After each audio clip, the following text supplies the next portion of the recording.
nous n'avons pas des États, c'est des micro-États. Dañu tiimoon carte bi di ko balkaniser di daggate di teg fii di dagg di teg fii ku nekk di négocier lan ngay jël am na sax ay grandes puissances yoo xam dañu d'accord ci lan la ñuy bàyyi ak lan la ñuy jël c'est extraordinaire. Donc boobu tey jii loolu la ñuy continuer di def sous une autre forme dañu changer, l'ennemi il est toujours là mais il change de tête, de stratégie.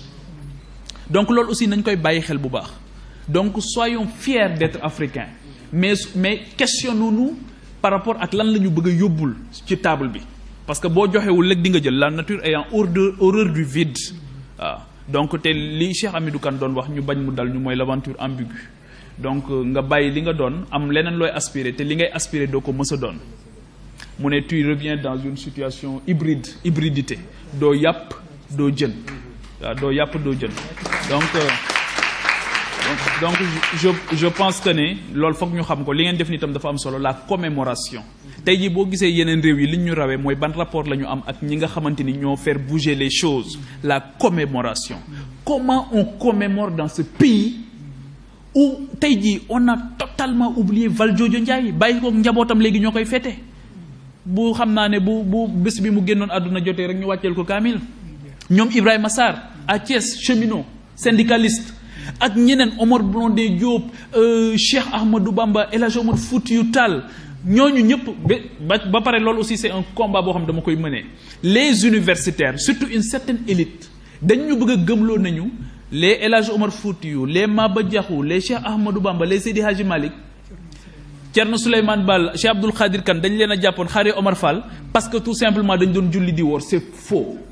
ñoom ñoo jiitu Thomas Sankara ci xeex bi ñoom ñooy les précurseurs ñoom ñooy les francs-tireurs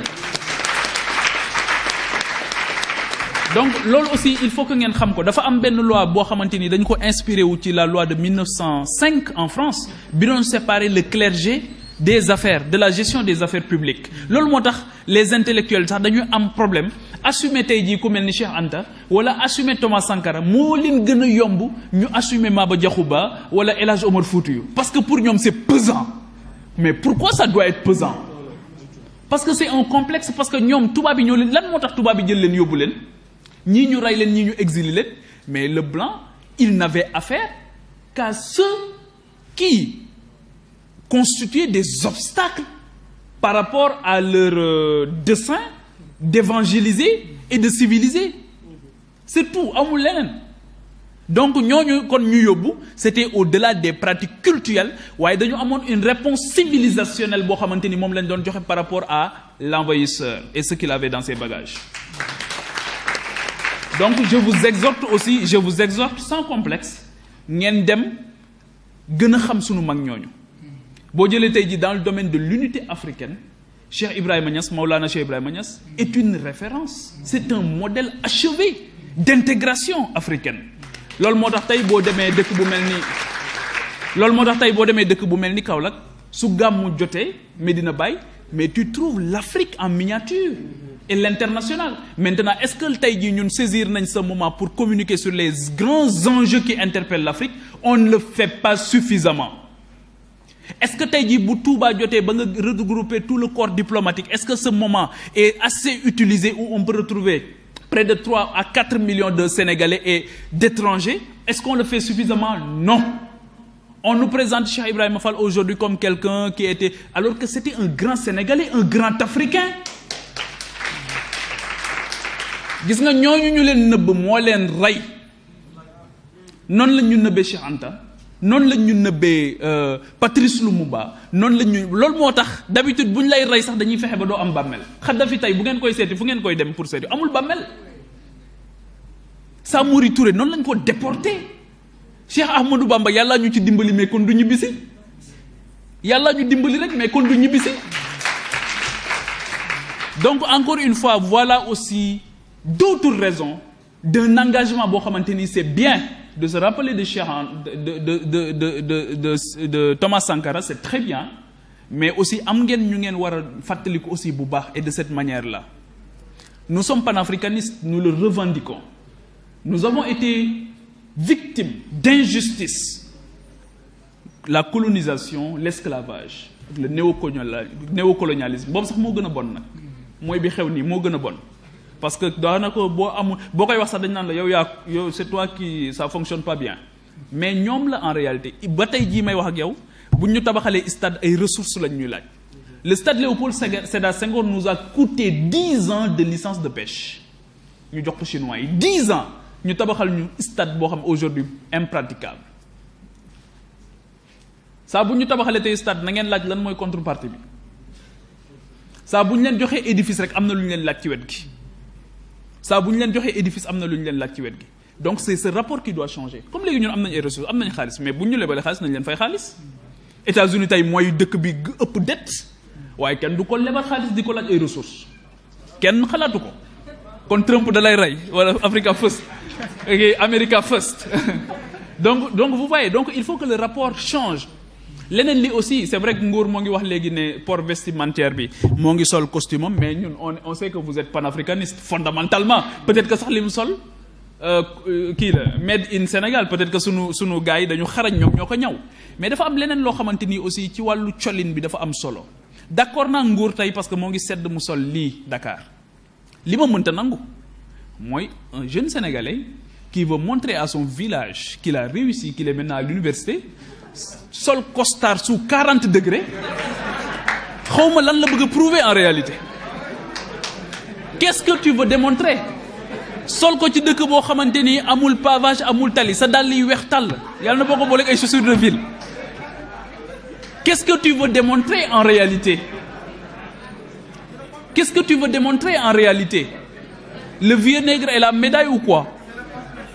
c'est le complexe donc aussi col gi dafa am solo nañ koy bàyyi xel bu baax mën nga chérir toutes les cultures vestimentaires man je chéris toutes les cultures vestimentaires mais il faut savoir raison garder tey jii ñeneen ñi mënoo leen a bëggloo sa col mais bu rey sa bopp ci seen colin donc loolu aussi c'est un rapport boo xam te loolu bu ñu ko defoon tey consommer local bi c'est rendre hommage à Cheikh Anta à Thomas Sankara parce que di nga permettre suñu tailleur yi ñu gën a ñaw ñu gën leen sol affaire yi gën a baax donc lépp loo xamante ni ñoo ngi koy kii fii ñu mën ko jëfandikoo donc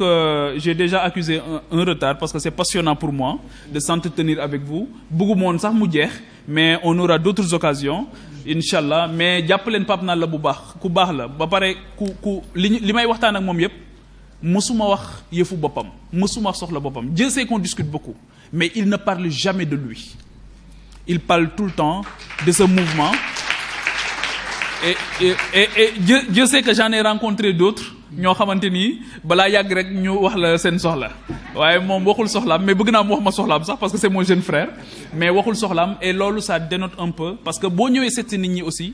nit ñi dañ lay seetlu c'est important d'ailleurs déjà il ne voulait pas me rencontrer seul il s'est organisé ba am ñu mu àndal ñëw loolu dafa am lu bari lu muy wane donc jàmbaar yàlla na la yàlla sàmm ñu ñun tamit mais soyons encore au rendez-vous des grands enjeux surtout qui nous attendent et je fais allusion aux élections locales notamment municipales yi parce que bëri na décision yu conseil municipal yi di jur ba mu jur coow ci dëkk bi mais parce que ña ko doon jël amuñu compétence pour mesurer les conséquences de l'acte qu'il pose ci délibération yi surtout le foncier l'accès à la propriété dans ce pays-là dafa yomb ba mu ëpp bëri na dëkk yoo xamante ni tey boo fa demee ay ñu dëkkul ci dëkk bi ñoo lay jox foo nekk mais c'est extraordinaire da nga bëgg a bay kay nañ la jox pour nga bay fukki at après nga delloo ñu suñ suuf te boo ñuy delloo suñ suuf fexe nañu ba nga booleel ak entreprise boo xam dafa nekk ci mbay mi sénégalaise ba nga xamante ni bu fukki at yi jotee yow da ngay dem parce que dellu si nga ci sa xaalis bàyyi ñu ak xam-xam bi ak technologie bi transfert de technologie transfert de compétence mais bàyyi la fi ad vitam aeternam nga nekk fi di def lu la neex moom fa dëkk fa say sët ñëw moom fa dëkk fa te ñun 196 000 kilomètres carrés rek la du ñu am fu ñu dëkk de ci kanam surtout seen génération yi ak ñiy ñëw déjà le problème se pose actuellement ngeen ñëw ci seen dëkk yi ñu jël ay hectares jox ko ay nit yoo xamante ni dëkkuñu fii kenn xamul fan la ñu jógee jël nañu retraite bëgg nañoo ñëw bëgg fu ñu noppaloo c'est inadmissible parce que l'État dañu ko concevoir foofu lay jeexalee comme un instrument d'enrichissement illicite et c'est ça qui est révoltant enrichissement illicite règlement de compte soo ñëwee li nga njëkk a def mooy lijjanti justice bi nan lay régler compte au potentiel gars qui peuvent me sonal ma on utilise la justice instrumentaliser ko et au même moment on s'enrichit su ma fi jógee nag daf ñuy bàyyi ak suñuy problème mais ñoom dinañ régler seen problème. C'est difficile dans cet amphi-là nga gis fii un fils d'un ancien ministre difficile mën na am de mais lu difficile lay nekk lu difficile lay nekk donc parce que tout simplement dañuy gérer seen bopp régler seen i problème mais bàyyi leen ak seen i problème parce que loolu tamit li tax mooy bu fekkee ne ñoom école yi ñuy yow un ministre de l'éducation nationale say doom nekkul ci éducation nationale